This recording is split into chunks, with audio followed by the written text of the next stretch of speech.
Les riziculteurs de Camargue vous présentent Histoire de riz.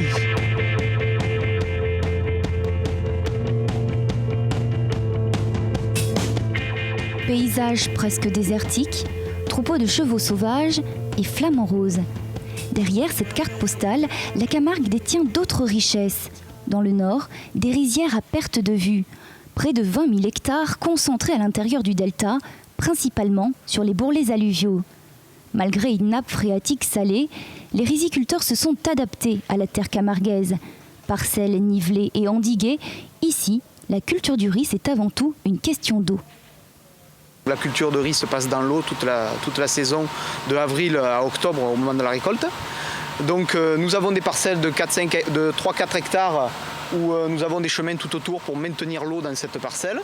Le niveau maximum est à peu près 10 cm d'eau. Et donc nous devons maintenir l'eau de avril à octobre jusqu'au moment de la récolte dans ces parcelles-là. En Camargue, les conditions de chaleur sont à peine suffisantes pour mener le riz à maturité. C'est pourquoi l'eau est l'élément clé. Par an, chaque hectare de rizière en consomme près de 23 000 m3. Les besoins du riz en eau impliquent donc la mise en place d'un système complexe.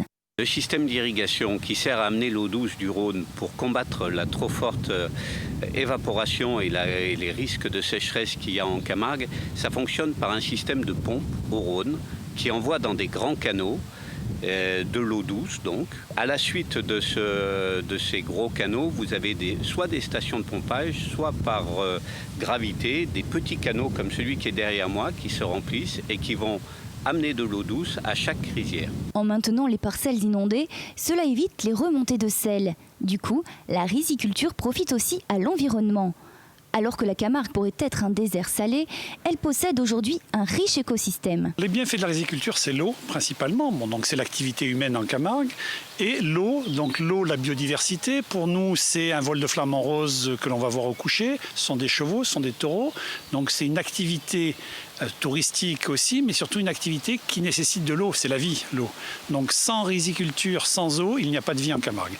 Des rizières qui font d'ailleurs de la Camargue le principal lieu de production du riz français.